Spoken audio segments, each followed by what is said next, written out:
की implementation letter and spirit में अगर हो जाती है तो इंशाल्लाह हमें कभी उम्मीद है कि हमारे काश्तकार और किसान को हम नुकसान से बचा सकते हैं। बहुत शुक्रिया।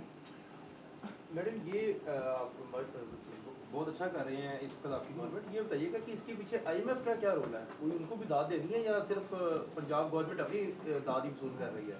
आईएमएफ की वजह से ये पॉलिसी चेंज हुई है बताइए। भाई मुझे ये सवाल बहुत से लोगों ने किया।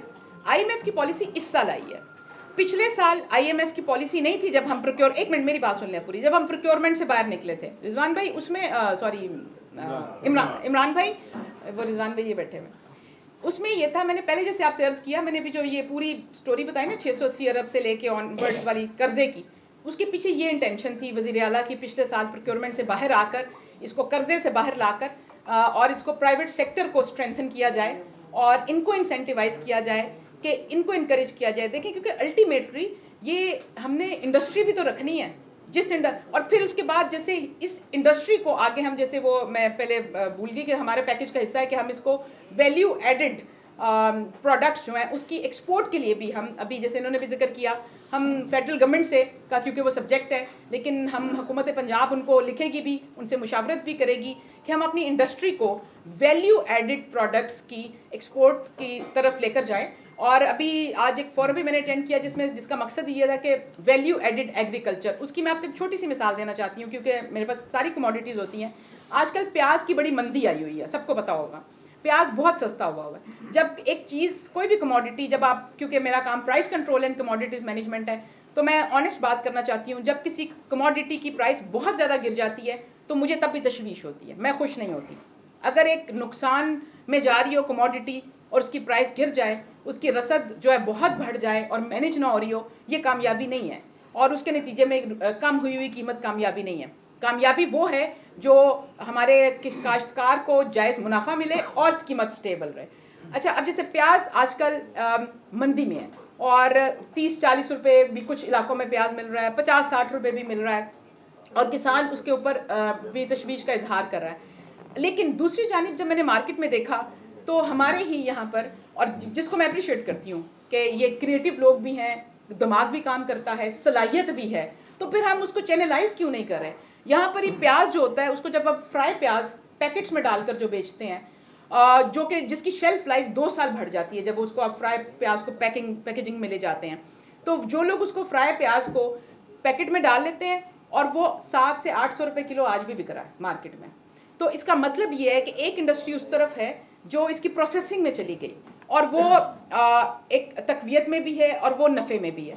लेकिन जो काश्तकार है वो, अब ये जो मिसिंग लिंक है, इसको डेवलप कैसे किया जाए कि जो काश्तकार है, जो वैल्यू एडिशन की तरफ हम ज़रूर जाएं, लेकिन वैल्यू एडिशन का फ़ायदा बराह रास्त छोटे काश्तकार को हमने कैसे पहुँचाना है, इस चीज़ का जो हम जो है ना वो लिंक डेवलप करना चाहते हैं, और जिसको हम फ्यूचर में इस तरफ लेकर जाएंगे जब हम वैल्यू एडिशन की बात करते हैं और जब हम एक्सपोर्ट की बात करते हैं और जब हम प्रोसेसिंग की बात करते हैं और पैकेजिंग की बात करते हैं। मैम ये कहेगा, आपने EWR की बात की है, थोड़ी सी वजाहत करें कि EWR में कीमत का तयन कौन करेगा?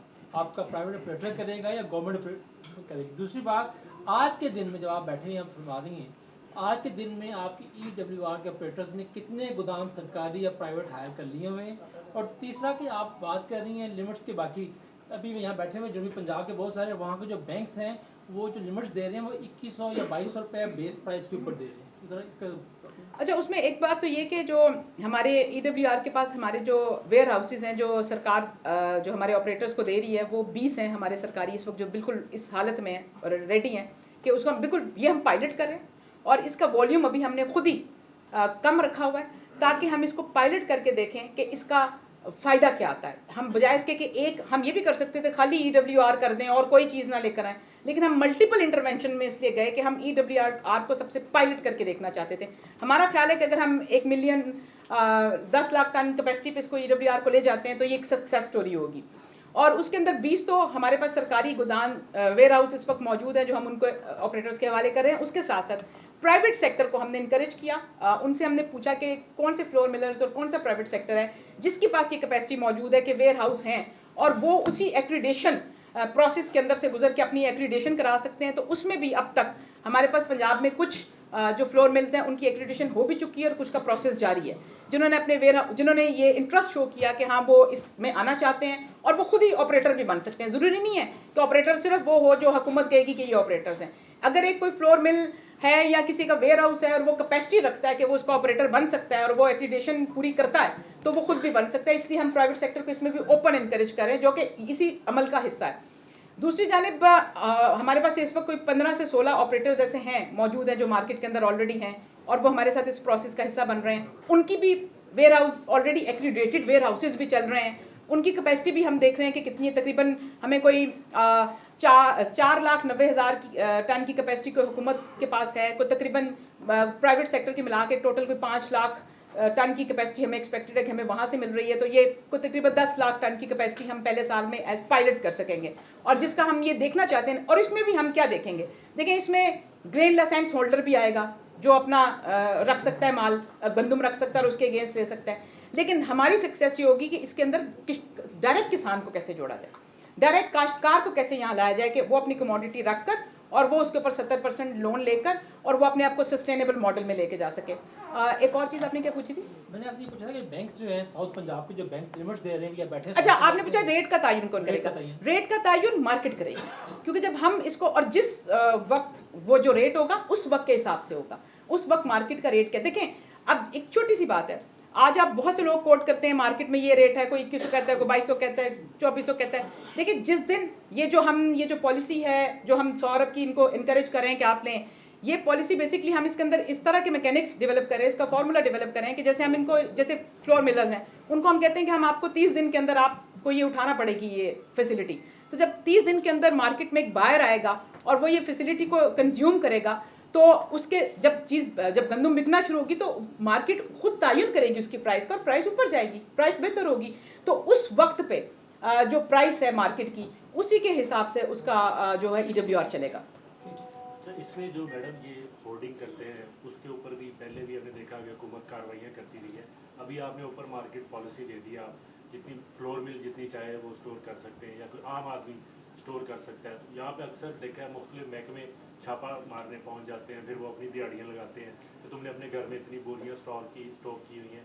इस पे क्या पॉलिसी? इस पे हमने इस दफ़ा हमने इस पे फ्लोर मिलर को पाबंद कर दिया जी, कि फ्लोर मिल जो है हमने ये अमेंडमेंट की है लॉ में, और उसके ऊपर फ्लोर मिल को पाबंद किया कि जितनी इनकी ग्राइंडिंग कैपेसिटी है ना, इनके ऊपर पाबंदी है कि अपनी ग्राइंडिंग कैपेसिटी का 25% हर वक्त रखना है। अब हम इन सबको ये कह रहे हैं कि अब ये चेक करेंगे रखा हुआ है कि नहीं, ठीक है जी, हम चेक करेंगे। अच्छा मैम अभी आपने बात की कि रोटी की कीमत को नोटिफिकेशन नहीं करेंगे, बढ़ने नहीं देंगे। ये बढ़ने नहीं देने वाली बात में बहुत सारे ग्रे एरिया है, किसको बेस बना रहे हैं? जब आप 14 रुपए को बना रहे हैं। हाँ 14 रुपए से नहीं बढ़ने देंगे, 14 से नहीं बढ़ने देंगे। मैं इस पे मैं फ्लोर में क्वेश्चन आपसे करना चाहता हूँ। अभी जो आपने ब्रीफिंग दी, हमें किसी भी पॉलिसी से कोई भी फ्लोर में ऑलमोस्ट जो पॉलिसी आप देती हैं उसको कंटिन्यू करते हैं। लेकिन अभी अब तारीख के 10 लाख टन 9.5 लाख या 10 लाख टन आपके पास स्टॉक मौजूद है। पिछले साल भी अभी हमारे चेयरमैन साहब ने आपको बताया कि हमारे साथ मीटिंग हुई तो हमें 33-3400 रुपए पे गंदम नहीं, हमारी वो जो आप बात कह रहे हैं ऐसा नहीं होगा। हम मार्केट इंटरवेंशन नहीं करेंगे कम प्राइस पे, नहीं करेंगे। यहाँ पे एक हमारी गुजारिश है कि ये प्रेस कॉन्फ्रेंस है, प्रेस सवाल करेगा, फ्लोर मिलर सवाल नहीं करेंगे। देखें आसिफ साहब ने जब आपके बताया तो उन्होंने कहा जी हमें तहफुज़ात हैं आपके साथ, हमें काश्तकार नजर नहीं आ रहे। काश्तकारों को बहुत ज़्यादा तहफुज़ात हैं, वो चेयरिंग क्लास में भी खड़े होते हैं, वहाँ पे भी कोई। अच्छा उसके लिए मैं सिर्फ इमरान भाई मेरा ख्याल है सवाल वाइंड अप करें हूँ तो सर रेपिटिशन ही करनी है, हूँ कड्डने ने सवाल हूँ है नहीं और सवाल थे ए सवाल का जवाब है वे कि जी आज तक मुझे कोई एक काश्तकार पूरे पंजाब में, कोई एक एसोसिएशन, कोई एक फ्लोर मिलर, मैं इनके फोरम पे बैठी हूँ तो सामने बैठे मैंने, कोई एक बंदा बताए जिसने मुझसे रब्ता किया हो, जिसने कभी मुझे कहा हो कि वो मिलने आना चाहता है या वो मुझसे को मुलाकात करना चाहता है या कोई कंसर्न सामने रखना चाहते हैं और आगे से मेरा दरवाज़ा खुला ना मिला हो, या हमने उनको वेलकम ना किया हो, या हमने उनको वक्त ना दिया हो, या हमने उनके कोई तहफ़्फ़ुज़ात सुनने से इनकार किया हो। मुझे अगर कोई भी काश्तकार की, आप किसी किसान इत्तेहाद की, किसी ऑर्गेनाइजेशन की ये मिसाल ला दें तो मैं आपको जवाब दूँ। दूसरी बात यह है, आज सुबह भी मैं किसान इत्तेहाद चैम्बर जो है उसका इवेंट था फ्लैटिज़ में, पूरा 1 घंटा वहाँ बैठकर वहाँ पे छोटे जो काश्तकार और किसान थे उनके एक एक सवाल को जो है ना वो एड्रेस भी कर आई हूँ, और जो मेरे पे पिछले दिनों तनकीद होती रही मीडिया पे, मैंने चंद हज़ार किसान कहा एक टॉक शो में, तो उन्होंने कहा इनको पता ही नहीं कि किसान कितने। तो मैंने आज उनसे कहा कि जो मैं छोटे किसान की जंग लड़ रही थी उस वक्त, जो आप समझ नहीं सके मेरी बात, मैंने तो ये कहा था कि चंद हज़ार जो 100 एकड़ वाला 50 एकड़ वाला बड़ा जो किसान है, वो बेसिकली इस तरह की पैकेजिंग और इस तरह का काम करता है कि वो छोटे किसान का ख्याल नहीं रखता। मैंने कहा मैं तो 5 एकड़ वाले की जंग लड़ रही हूँ, और 5 एकड़ वाले का तहफ़्फ़ुज़ करने के लिए पिछले कोई मेरे ख्याल 4 महीने से कोई ऐसा दिन नहीं है जब मैंने मीटिंग्स नहीं की, जब हमने हमारे डिपार्टमेंट में काम नहीं किया ताकि इसका तहफ़्फ़ुज़ कैसे यकीनी बनाया जाए, जिसकी अमली सूरत अभी ये किसान कार्ड में जो 15 अरब का पैकेज है, ये उसकी अमली सूरत है। ये 5 एकड़ वाले के लिए है, ये 100 एकड़ वाले के लिए नहीं है। और बाकी जो हमारे जो किसान हैं, भाई हैं, किसी की मेरी वजह से, कोई मेरे किसी बयान की वजह से किसी बात से दिल आज़ारी हुई हो, और मैं बिल्कुल उनकी दिल आज़ारी की सर आँखों पे, और वो कुछ भी कह दे, लेकिन मैं उनके लिए पहले भी पूरे मनवन पूरे दिल से काम करी थी, आइंदा भी करती रहूँगी। मेरी असल में जब तक छोटे काश्तकार, छोटे किसान को मुनाफा नहीं होता, सिर्फ कटाई में नहीं, बल्कि ये जो वैल्यू एडेड और ये जो अब इंडस्ट्री जो जिस तरफ मॉडर्नाइजेशन की तरफ जाना चाहती है, मैकेनाइज्ड फार्मिंग की तरफ जाना चाहते हैं, इसके असरात मेरी जो आप ख्वाहिश समझते हैं, मैं तो समझती हूँ कामयाबी है कि जब छोटे किसान को, 5 एकड़ वाले किसान को उसके मुनाफे का शेयर होल्डर बने, तो ये हमारी कामयाबी है। आसिम भाई, आपकी ये सिनेमा साहब की इस प्रेस कॉन्फ्रेंस के बाद तफसीलात हो गए हैं।